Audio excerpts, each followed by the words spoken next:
Well, congratulations, boys and girls. We've made it to Friday, one of the best days of the week. It's time for our weekend review here from the Oklahoman's video studio.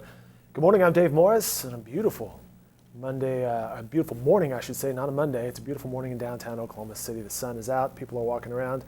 We're going to look at some of the headlines that we covered this week in the Oklahoman and online at newsok.com, and then look ahead to some of the stories that we'll have over the weekend and sports-wise coming up next weekend, for that matter. Alan Hruby, we have an update on that trial. The Corporation Commission expanding its area regarding earthquakes to include the metro, and as I mentioned, sports, the NCAA men's basketball tournament coming right to downtown next weekend. I'm joined by Phil O'Connor, Don McCoy, and Mike Sherman. Gentlemen, thank you for your time this morning. I appreciate it. Thanks, Dave. Yesterday, Phil, we'll start with you. Admitted murderer Alan Hruby. He wept and trembled. He was sentenced to life. Right. I guess it was after discussions with the family, that there was a decision made that they wouldn't pursue the death penalty against him in exchange for the life behind bars. And the prosecutor in the case said that, and the judge in the case, I believe, also said that, they didn't want to work against the family's interests if this is what they thought was justice.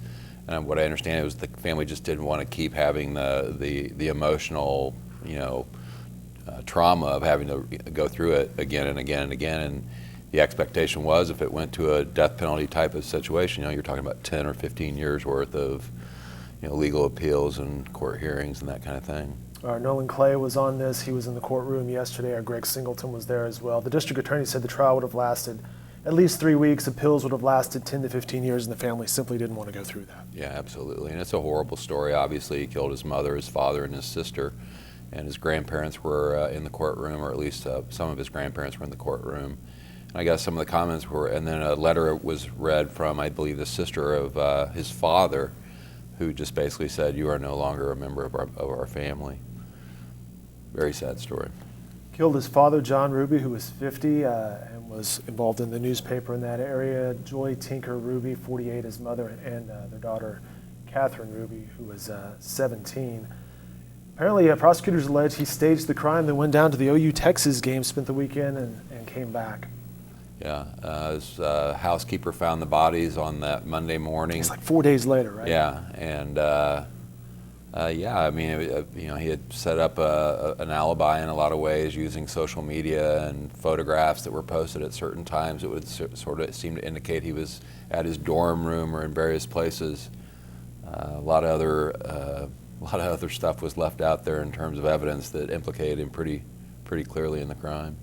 You can find more coverage of this story. There's an interesting interactive timeline. You can find that on newsok.com. Let's bring in Don McCoy at this point off the business desk. More than 4,200 square miles of central Oklahoma now covered as an expanded plan unveiled this week as the Corporation Commission deals with the state's rise in earthquakes. Yeah, we've got this definite link between these wastewater disposal wells and the earthquake activity that has really ramped up over the past several years. This is the second time now that the Corporation Commission has taken a huge swath of the state where there's a lot of disposal wells, hundreds of disposal wells, and have limited these companies that operate these wells on how much water they can pump in there. Again, they did it in the Northwest and now in central Oklahoma, including the whole metro area, and we've had some fairly major earthquakes in the Edmond area in the past several weeks. And they told them they need to reduce their volumes that they're pumping in these wells by 40%. They're continuing to monitor these wells. They're getting a lot of data that they'd not gotten before. They're requiring companies to just document all kinds of things having to do with these wells.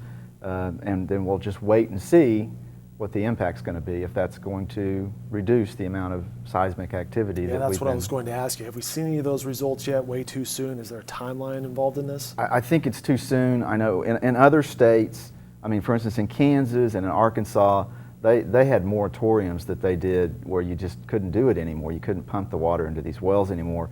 And their earthquake activity ramped down really quickly. But it's apples and oranges, because in Kansas and Arkansas, they just don't have the drilling activity that we have in Oklahoma. We have way more, particularly up in northwest Oklahoma, where they're drilling lots of wells and have drilled lots of wells. They're producing lots of water and pumping it into lots of disposal wells. So it's hard to compare. They had really good, they saw really good impact on their moratoriums when they just kind of shut it down. we're just going to have to wait and see what happens with these reductions. Does that mean that they pump less oil? I mean, is that essentially what it means? Oh yeah. Oklahoma is a much larger producing state. But I mean, in terms of if they have to cut down on the amount that they can dispose of in the disposal wells, does that mean they have to pump less oil to produce less disposal water? It could mean that, but they're also backing off on their production just because of prices. That's the other question I had. Yeah. What a horrible time for the oil industry if on top of the low prices now you're being told you also can't produce it at the levels that... Well, actually, in one way, the timing's not too bad because they are producing less. I mean, the production numbers haven't fallen off dramatically as dramatically as the prices have, but the new wells, they're not drilling new wells. They're laying down their rigs, so they're not doing the exploring that they had been doing, say, 2 years ago. The production numbers are still up just because they've gotten so efficient at producing oil at the wells that they already operate. But you don't get the same amount of wastewater out of those wells as you do, for instance, when you're doing active drilling. So when the economy turns again and it starts going up, are they going to be hampered by their ability to get oil if they can only get so much? Well, that remains to be seen. But if the oil prices go back up, and particularly if they recover to a level that it's very profitable, they can always drill new disposal wells. The Central Oklahoma plan, as our Paul Monies reports, as I see him working feverishly behind Don at this point, it covers more than 120 operators, and it's some of the big companies, Devon Energy, American Energy, Woodford, and Equal Energy and Range Production Company. Good coverage from Paul Monies this week. What's the response from the companies like Devon? Well, I think they're abiding by these directives. We had a couple of companies that earlier on had tried to challenge this, and those things have been negotiated. The industry doesn't. I mean, the industry understands that people in Oklahoma are really upset about earthquakes. They're concerned about their property, their homes, and the ultimate costs to them, and they don't want to be responsible for that ultimately because there's liability there. And also they want to be good residents of our state. They want to be good corporate citizens, and so they're agreeing to abide by all this stuff. They're providing tons of data that they've never had to provide before, and it appears that the lion's share of these companies are completely abiding by these directives that are issued by the Corporation Commission. Interesting stuff, and ongoing coverage, of course, can be found in the Oklahoman. Online at newsok.com, you can track real-time earthquakes, newsok.com/more/earthquakes, which is pretty cool and interactive. One last topic, and we'll bring in Mike Sherman, who has been patiently waiting to jump into this conversation of the NCAA men's basketball tournament. Next weekend, the first round, it's actually the second round technically, Friday and Sunday over Chesapeake Energy Arena. And Don, you can weigh in on this too, once we get to the business side of things. Mike, who's coming here? Well, the Sooners. I mean, there's hardly any scenario by which the Sooners don't make it. What sort of seed are we looking at for the Sooners? 2 right Probably now. They're a good rock solid 2. And they're the host school for this. Is it still called a pod? The Oklahoma City Regional and the Big 12 Conference and Oklahoma are the hosts here. The Sooners have got a great resume, and everybody's got nicks. There's no great teams out there. There's no even Kentucky like last year. So the Sooners went off and beat Iowa State last night in a really good game. Another epic. It was a good shootout last night. Another epic performance by Buddy Hield. 39 points. There's not very many of those left. I think we're seeing a really, really unique player. I'm not saying he's going to be a superstar in the NBA, but he's as fun to watch in college basketball as you get these days. 4-year player. We've seen him, and his arc has been great. So anyway, they got a big game today. They're going to have West Virginia, and then the possibility of Kansas. If the Sooners win out, a 1 seed is still possible. Even with 6 losses, a 1 seed is possible. 1 seed's possible. However, even with the 2, the way the NCAA sets things up now, Kansas is likely to go to Des Moines and be a 1 seed there. And Oklahoma City will be here. The Sooners will be here in Oklahoma City with 7 other teams. If they're a 2 seed, they'll play a 15 seed. Barry Trammell right now on News OK. Every day he's updating his 1 seeds, 2 seeds, all the way down to 16. He adjusts them. Barry went and spent time with, he did that mock selection in Indianapolis. A couple months ago maybe. A couple weeks ago, blogged about it, wrote columns about it. Joe Castiglione Oklahoma athletic director, is the NCAA selection committee chairman this year. Interesting. So Joe's in a unique position. Of course, his basketball program is one of the best, but he's got to exclude himself from those conversations. So I really think the Sooners are going to be here Friday and Sunday, as you said, at Chesapeake Energy Arena. Making up the rest of the field, is that kind of regional-based schools, or maybe not at that point? Barry wrote about this. The NCAA does try to make sure that even if you're a 15 seed, that you're close to home. They don't just dispatch people.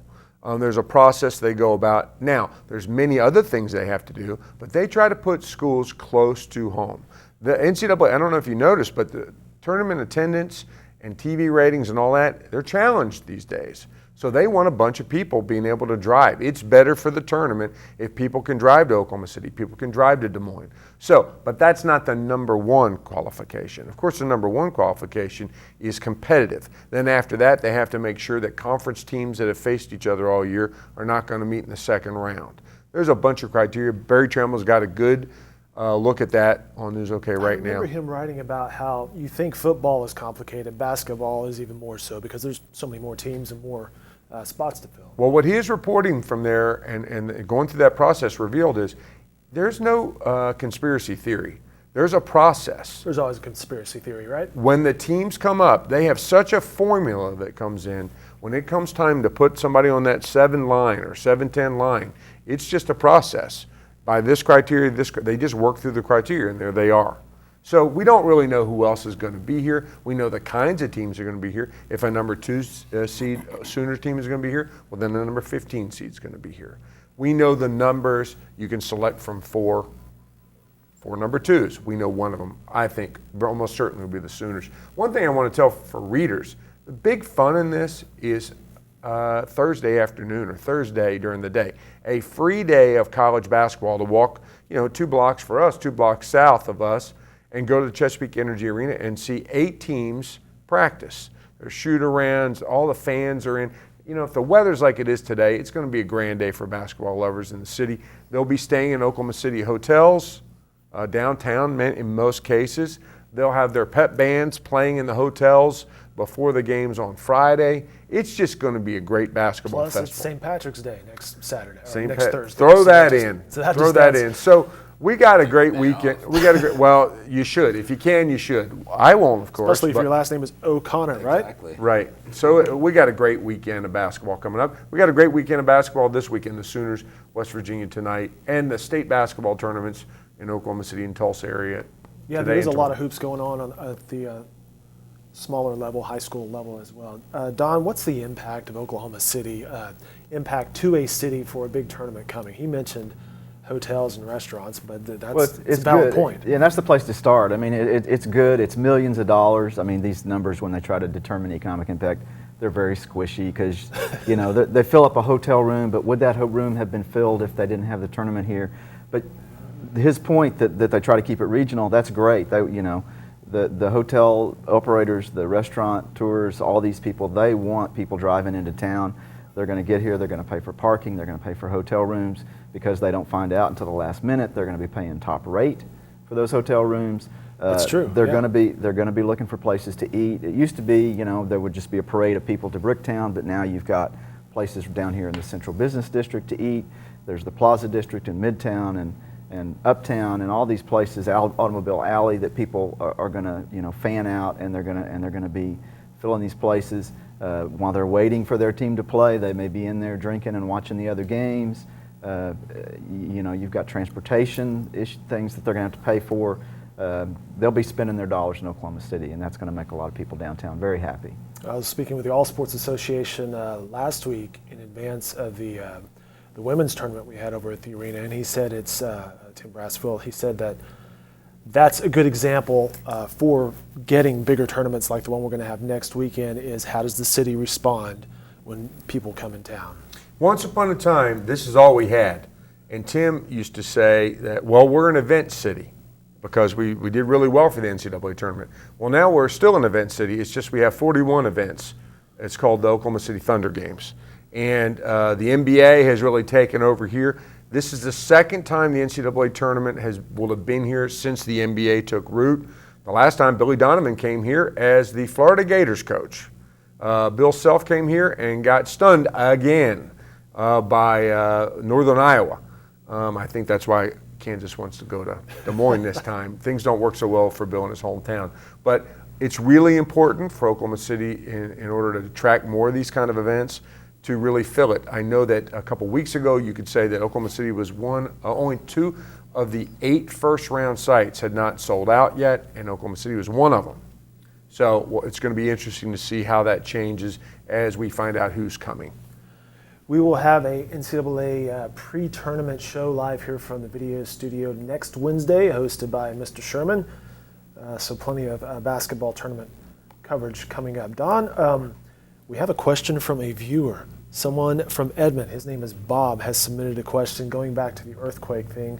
You may or may not be able to talk about this, but the question posted online at newsok.com/videos. Do you think energy companies will ever set aside funds to pay for home damage? And of course, a lot of residents are interested in earthquakes and the effects on their property. Well, it's hard to know, because if they do it, they're not going to tell us about it, because that would be them conceding that they have liability in these areas. So, you know, from a corporate standpoint, they may already be doing that, and it's not something that they're going to want to discuss. It remains to be seen. We've seen lawsuits filed. We haven't seen them litigated all the way through yet. You know, the amount of damage, property damage that we've had so far has been fairly limited, even though with the frequency of earthquakes, you know, we haven't seen the intensity to cause major widespread property damage. So, yeah, that, you know, maybe. Fair answer. All right. Phil, Don, Mike, appreciate the knowledge and the time this morning. More coverage can be found in the Oklahoman and online at newsok.com. Have a great weekend, everyone.